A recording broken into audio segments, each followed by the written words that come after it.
and study Paul Solomon. And he spent a couple of months just listening to Paul Solomon tapes and absorbing so much of Paul's teachings. And that was before he began his own ministry. He became ordained as a fellowship minister, and then now he is doing readings in Los Angeles in astrology and tarot, and he is carrying the teachings of the mystery school around the world. He combines the systems of Jyotish astrology and tarot rooted in the Western mystery school tradition in his counseling practice. He holds a master's in psychology, spirituality, and mind and body practice from Columbia University. He's a beautiful, beautiful soul, and I love him dearly. His topic is astrological and tarot stories of unconditional love. Here's Myles Tufts. Yay! Hello everyone. Good to see you all. Okay, so yeah, it's been a little while. So what I figured I would do is give a little update, kind of what's been going on with me, talk about my story, which kind of leads into what I've been doing, my work, and then give a few stories, that kind of thing to tie in the theme of the gathering. So I believe since many of us left off, I was finishing my master's. And after that, I had been living in New York. New York is way too much city for me. I need some grass, some trees, and it got pretty overwhelming. But I had finished my degree. I said, I got to get out of here. And I'd heard about this ashram in India. I don't know if any of you have heard of the guru named Amma, known as the Hugging Saint. So I heard about her through some colleagues and decided I should take a trip to India, get out of the city for a bit. So I spent about 5 months. I did 2 months at the ashram. Then my visa expired, so I went to Thailand for a month, then went back to the ashram for 2 more months. So all in all, I was at the ashram for 4 months, basically meditating, chanting, all that kind of fun stuff, just deepening my practice, and really being in an environment where that's pretty much all you had to do. There was selfless service at the ashram, and it was quite an interesting experience. I basically slept on a mat that was about, 3 inches thick on the floor. There was no hot water. So the sacrifices we make for our spiritual path. So I got back from there, and I had a friend from school who she had a place. I was looking for a place. She wanted a roommate. So we ended up living together. And after a few months, guy and a girl roommates, well, we became a little more than just roommates. So we were living together in Jersey City, just outside Manhattan. And the months went by. I'm here, I have my master's degree from an Ivy League university, and I can't find a damn job. Especially someone, with my interest, doesn't really fit into a lot of the typical 9-to-5 stuff. And I really hit a low point, after so many months of searching and trying and, being a man as well, especially in a partnership, you want to be that provider. It was just a lot of burden, a lot of weight on my shoulders. So I really came to this low point. Really, I look back and I see it as dark night of the soul. That's what it was. I pretty much had like a breakdown. And I remember one night I went out because I just needed to get my energy out. I went for a run, and we were a couple blocks from the water, and I just remember going out, and I just had this kind of breakdown. I cried, I yelled at God. I said, what do you want from me? I've been putting in all this work for so many years, and here I am. I have nothing to show for myself, no job. What do you want me to do? And so really had a breakdown. And I came back and came back to the apartment. And I'm sitting there on my bed. We're both, watching TV or whatever. And all of a sudden I start to feel tingling at my crown. And I'm like, well, this is strange. I'm feeling some weird sensations going on. And then the next few days, people had talked about angel numbers, right? We see those 1111, the 333. And I'd hear that stuff. And yeah, it happened to me once in a while. I'll see a little thing like that. But for the most part, I was like, okay, that's just, a lot of new age talk. But I'll tell you, that next week, I saw every freaking time I looked at the clock, it was 111, 222. I was getting to the point where I was just annoying my girlfriend because I was like 333, 445. Every time. It was crazy, craziest thing. And so these things started to happen to me. And all of a sudden, we did have one intuitive friend, and she said, why don't you give tarot a shot? And I was like, well, I have no idea how to do this. Astrology, I've been doing astrology for the past couple of years, and that's more like a science to me. 10 different astrologers, they can look at the same person's chart and they'll see very similar things. So to me, that was, I could do that. I had the left brain part. But pulling these cards, I had no idea how they worked.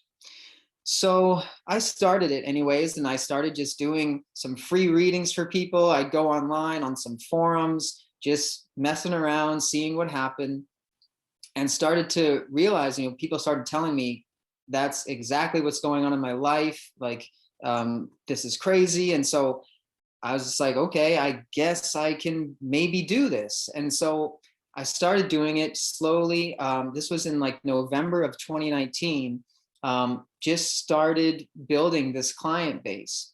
And now, a year and a half later, here I am. I fully support myself, doing mainly tarot. I still incorporate astrology, but this is how I make my living. And I'm here in LA. I have my cat. I have my 1-bedroom now. So I'm pretty much, after a long time of searching and being a wandering yogi, I've set some roots and feel pretty good here in California, where I've been wanting to be for a while. So that's a little bit of a update on my life. But people, looking at my work through the tarot, really, I realized that I can somehow pull the right cards. To me, tarot is like looking at a picture book of someone's life, past, present, and future. And somehow I'm able to open up this book of my client's life. And so I realized the first step was that I could pull the right cards, but I didn't know exactly what each card meant to me. So that was the next part of my journey. And so really, that was the first step where I really discovered, okay, I'm almost learning a new language, developing this new system. And I'll give you an example. The Two of Wands, you have the guy there looking out, and this is often known as a kind of a difficult card. People interpret it in different ways. I had some difficulties with it at the beginning, didn't know what it meant to me. And I remember asking my mentor what it meant in her readings. And for her, it meant respectful closure. As you can see, the guy's kind of let go of this wand behind him. He's holding on to this one ahead. So I tried that. And for a little bit, I didn't have much success. Then all of a sudden I realized, well, the guy's looking at a globe.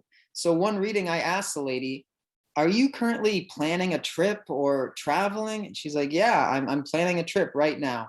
And so this has gone from one of my most stressful cards to one of my favorites. I can see it a couple months ahead, and I'll say, are you traveling in July? And they're like, yeah, I'm going to Europe for an art show. How the heck did you know that? So this has been one of my favorites. This one is an interesting one, the Six of Wands, because a lot of readers will see it as like victory, and you're feeling accomplished, you're getting attention. For me, this usually shows up when my client is actually doing some online dating.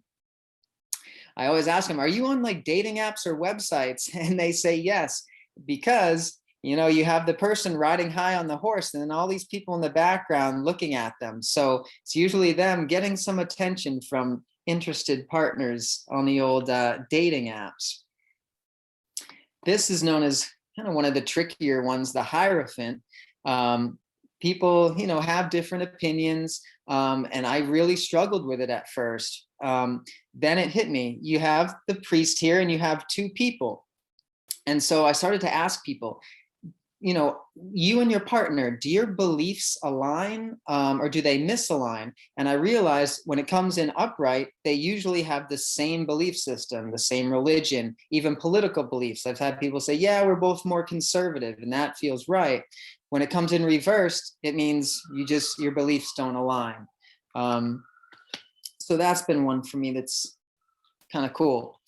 So people often, when I tell them what I do now, they're like, your job sounds so awesome. It must be so much fun. I'm like, no, actually, it's not all that it's cracked up to be. I mean, you have so many cards that are just not fun to see. Nine of Swords, this person going through grief, suffering. And usually when I see this, people actually have sleep issues because of the grief that they're going through. It's affecting their sleep. The Ten of Swords, feeling at a low point, feeling defeated. So people think it's all fun and games, but actually a lot of my job is giving people bad news. And that's why I've actually come to the point where I don't usually read for friends, for family, because I don't want to be the bearer of bad news if I see something negative coming in. So this job is, to me, the epitome of a double-edged sword, because sometimes I get to give great news and that makes my job fun, but many times it's about giving news they don't want to see. The Tower, for me, this is a sudden breakup. All of a sudden, out of nowhere, something happens, drama, a big fight, and two people getting blown out of the tower. It's usually a sudden breakup. So a lot of my clients are women that come to me.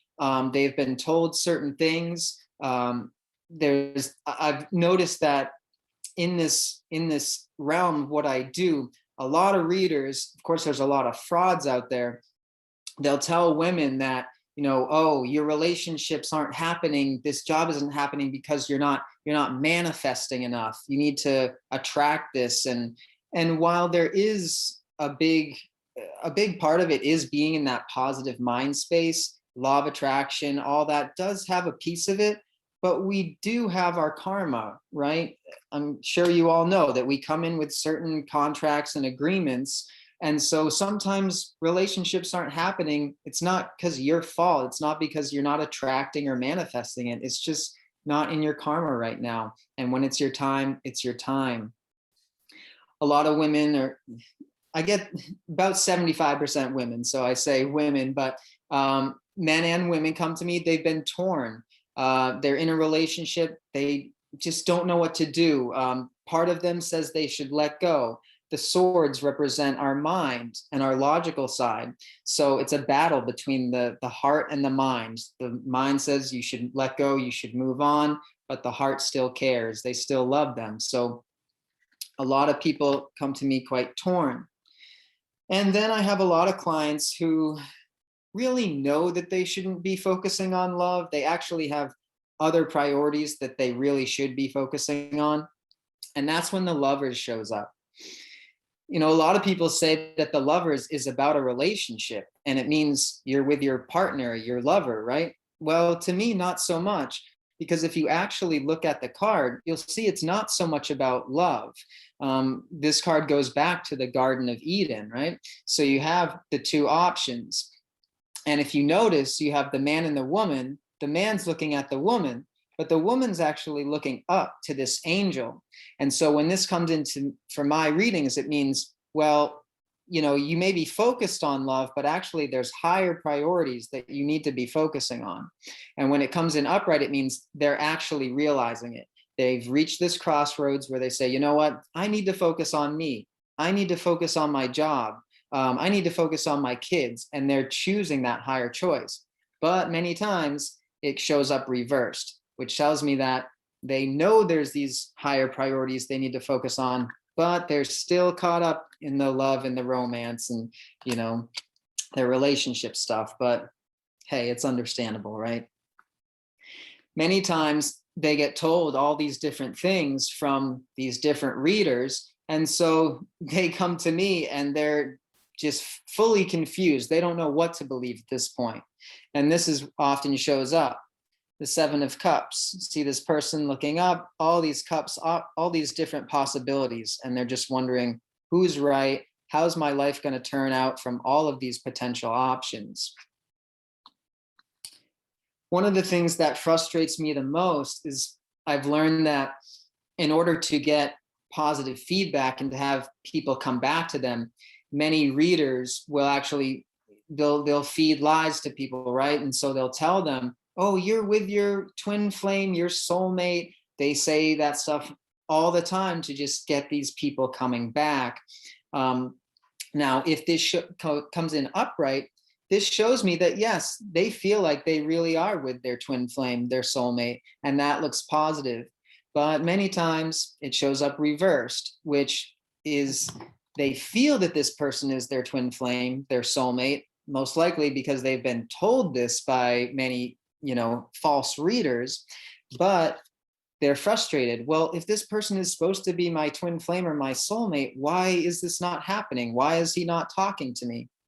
And so when I see this come in, it usually shows me, you know, I ask them, have other people told you, you know, this person is this and this person's that? And usually that's the case. And sometimes I have to let them down as softly as I can. But, you know, if I had to kind of put my job into one card, it would probably be the Knight of Cups reversed.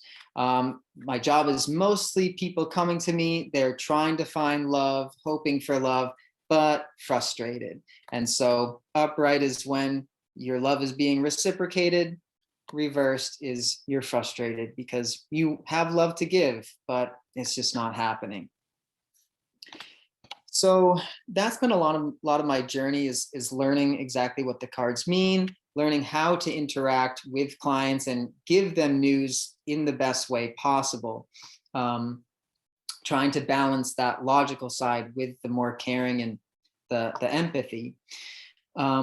Another cool thing has been noticing patterns, because I read for people from all over the world. And so you would think, well, if I'm really tuning in here, then I should be able to see some patterns, especially if there's a global event. Well, I did start to notice around the time of the pandemic, I started getting a lot of cards such as the Hermit, going to Hermit mode, the World reversed, which is feeling stuck. You know, when the world's upright, it's you're free, you're able to go and move and do what you want to do. Reversed is feeling stuck. And Four of Swords, just kind of hanging out, relaxing, taking care of yourself. Hanged Man, hanging around, just kind of waiting. And I did get a lot of the Three of Wands, which this was another one that was tricky for me at first. Okay, this guy's standing on the edge of a cliff, looking out. What's going on here? And I realized for me, when this comes in, it means that people are in a long distance relationship. And so you're standing there waiting from your place, you know, when are they coming back? So I saw this a lot during COVID, you know, people that were in relationships that were forced to, you know, keep their distance. Now, when it came in upright, it meant, yes, your person is still in this. Even though you're separated, he will be back, she will be back. There's just that distance. When it came in reversed, it's sorry, but you may think you're in a long distance relationship, but not in their mind.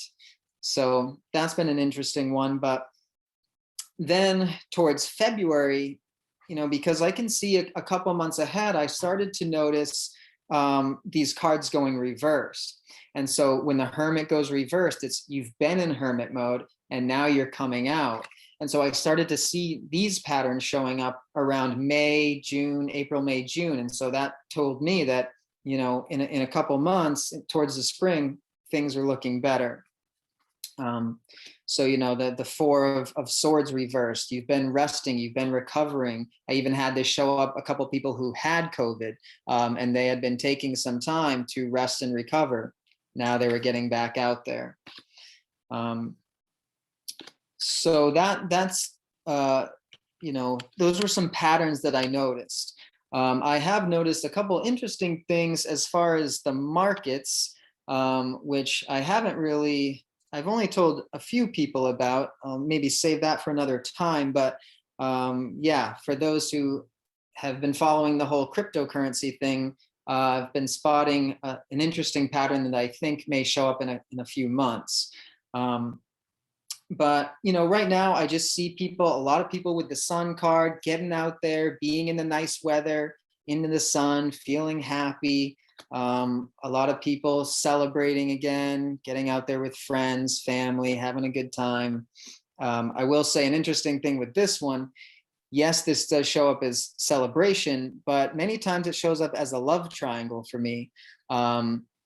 Where there can be roles changing in the dynamic. I've seen families reuniting, getting back together, all that kind of stuff. Now, as I said, a lot of my job has been giving people bad news, especially during COVID. You know, not a great time when your job is telling people the future. That was really difficult, and it was quite draining, to be honest. But there were a few positive stories. For example, I had one woman who found out she was pregnant, and the man basically took off. When she came to me, the guy had just left, and she's, you know, at a low point, wondering what's going to happen. What I saw, the guy was running away. Pretty clear there. But when I looked about a month ahead, I got the Six of Swords. Now, when this shows up for me, this means that you've been through some rougher waters in the past. You've had your ups and downs, but now you're going to move through things together to some more peaceful waters. There was even, you know, the man, woman, and the child in the boat. So that told me in a few weeks to a month, it does look like he is going to come back. And that's what happened. She came back and gave me that testimonial, and I was really happy to hear that. There was one woman who I just got a call from a couple of days ago. She said, you know, you did a reading for me back at the beginning of the year, and you said around February, I was going to get sort of like a windfall of money. Now, for me, that card is the Nine of Pentacles reversed. When this comes in upright, this is more like the independent, self-sustaining energy. You've worked hard, you've made your money, and you don't really need to depend on anyone. When it comes in reversed, it's almost the opposite. This money is just falling to you. This is not money coming through your own work, it's just coming. So that's return on investments, inheritance, anything like that, where the money is just coming to you. So I saw this in February, told her that, and she called me back and said, guess what? I made $100,000 in cryptocurrency that month. So came back for another reading. I did have one where this woman had been in a toxic relationship, yet she couldn't let go. For me, this was the Death card reversed. The relationship is over. It's the death of the relationship. But when it shows up reversed, it's over, but you just can't accept it. You can't get over it. And so I saw that with her. She needed to let go. She couldn't. This also shows up as the devil, when you know it's not in a healthy place, yet it's almost like an unhealthy addiction. Finally, when it goes reversed, you're finally able to break those chains to get out of that unhealthy relationship. And I did see her doing that. And saw her celebrating. And she called me back and said, the new boyfriend was positive, and they were moving into a new house together. Wheel of Fortune has been an interesting one. Usually this shows up when you get some type of like a chunk of money, anything that makes you feel fortunate, that makes you feel lucky. One time it came up and I said, I see this energy. I see you feeling blessed. I don't know exactly what it is. She said, well, I just found out I'm pregnant today. So that was a cool one. So, doing these readings, I realized, okay, I can look a little bit into the future. I can guide people that way, but it almost felt like something was missing, because I can tell people certain things that will happen, but I didn't really have advice for them. And so I found this deck from this medium. Her name is Monica, and she made this deck called the Empath Oracle deck. And basically it's a deck with a bunch of cards that have just pieces of advice on them. And so this really gave me something where I could leave people with something, not just say, you're going to go through a breakup, see you later, good luck. It's okay, you can take something away from this. And so her deck was sold out. So I basically copied it, got some blank cards and a Sharpie. And this has been actually the favorite part of my readings, because this is like, when these messages show up, it tells me this is the most important message from spirit. So for example, one of them is, this may be showing up backwards, but honor your word. Usually that shows up when a woman has said, I'm not going to let this guy back in. I swear, stay away. And then a couple of weeks later, he's back in, and so it tells me you got to stick to your word. Be yourself. This came in when a woman had been online dating. She was not exactly showing the most realistic pictures of herself. And she said when these men would meet her in person, things didn't go so well. So I said, and this is a problem. It is, in my generation, there's a lot of people on the apps, and it's almost like an epidemic on there. So I said, I know it's difficult. I know with the beauty standards and social media, it's hard to just be yourself, but really that's the message for you, is to just have some courage and put your true self out there.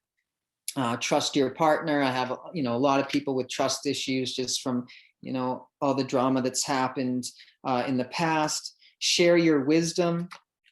When people have a lot of teachings to share, I had one where that came up. I said, share your wisdom. That's the message. She said, I know I've been wanting to start like a YouTube channel and teach people, but now everyone's like, getting canceled. And if you say the wrong thing, it's scary. And so, that was one. Set priorities. Quit apologizing. That's a big one. When people in relationships are made to feel bad, made to feel guilty, and it's really about standing firm. Big one too, need for solitude. A lot of people coming to me, they've gone from one relationship to another, and the message coming in is, you just need to spend some time on your own. People usually don't like to hear that, but of course we all want love. But yeah, sometimes you just got to take that time for yourself. Now, this has been my absolute favorite, signs from spirit, because I have zero mediumship ability. And I watch these mediums, these TV shows, and I think, man, they have the best psychic gig. They don't have to talk about breakups. They don't have to say your job's not coming through. They just give people these loving messages. People are crying, tears of joy. They have it good. And so while I have no mediumship ability, when this card comes in, signs from spirit, I have found that it's usually some very, very deep situation where someone close to them has passed. This came up recently, 2 times in the same day. I had one where her father had passed. She told me just that the night before she had talked to her mother about it. And as far as the signs, she had just seen a bunch of angel numbers before she called me. Another one, I asked, has any loved ones passed away? She said, yes, my ex-husband and his wife both passed. So when this comes in, I tell people, if you ever notice signs, any kind of numbers or any, an animal that you had in common, anything like that, those are just signs from the other side letting you know that they're still around. So I see my time's kind of wrapping up here, but just going back to the theme of this gathering, a lot of my job has showed me that, as far as invisible connections, really, we're all in this together. I see people every day who are just going through tough times. And, especially this past year has been such a difficult one. But it really brings home that the Buddhist ideology of life is suffering in a way. I see we're all going through this grind together. I really do. But I also do see the love and the hope that we share. We all hope that things are going to change, and many times I do get to give this positive news, so that makes it all worthwhile. So thanks everyone for listening, and I guess that's that. Sharon, wherever you are. In the meantime, Myles, this is Stephen Poplin, and Hey. Thanks for that presentation. Of course, I love the tarot as well as astrology. Thank you. And just a quick question. Yeah. When the card is upside down, I assume that's because you gave the deck to the client and they reversed it. No, I'm the only one that shuffles. So most of 99% of my readings are over the phone from people everywhere. So yeah, I'm the only one shuffling. And so yeah, I shuffle, I split it, all that kind of thing. And it's only reversed because yeah, I just shuffle them, I mix them around, I do everything, and they either show up upright or reversed. Could go either way. And I will say that's a good question, because people, and I even used to think, well, upright is good, reversed is bad. It's definitely not always that way. As I said, reversed with the devil is actually a good thing, because you're breaking free, you're getting out of that. So many times when a card is more negative upright, it's actually good to see it reversed. Something I've learned anyways. Very good. Myles, Yeah. I had my hand up, but it turned into a crying face. I don't know why. What do you do when what you're getting is bad news about health? Here's the thing is, luckily, there's not a lot of cards that really show bad health. I have had people ask me that. And the only thing that I will usually see with health is that, I think I brought up like the Four of Swords, but that's usually, you have some type of illness and you're taking this time to just rest and recover. But other than that, I actually do have a disclaimer that I don't really do health stuff, just because I don't think I have that ability. If there were cards in the tarot that really, showed someone really sick or something, then I'd be able to do it. But since I'm so dependent on the cards, and that's another thing I wanted to say, like, for me, the cards are so straightforward. Like some people, some readers, the meanings are like much different than how they look. I mean, how they look is exactly the hermit mode, like hermit. You're going into hermit mode. Like it's very plain and simple for me. So yeah, that's a great question. But as far as health stuff, yeah, I really don't deal with it too much, because I say I don't. But yeah, I remember I had one woman coming to me, I have a toothache, it's so bad, what do I do? And I'm like, oh God, I'm sorry, I don't know what to tell you, lady, but good luck. Go to a dentist. Yeah, here's the name of my dentist. That's a good response. Yeah. But yeah, like health, that's one area I try to stay away from, legal stuff, try to stay away from, but occasionally it does show up, legal stuff. And when like justice comes up, the justice card upright, usually that's a good legal ruling. Justice reversed, things are unfair. So little things like that. But yeah, good question. Any other cues? Thank you, Myles. Thank you, Myles. Great talk. I really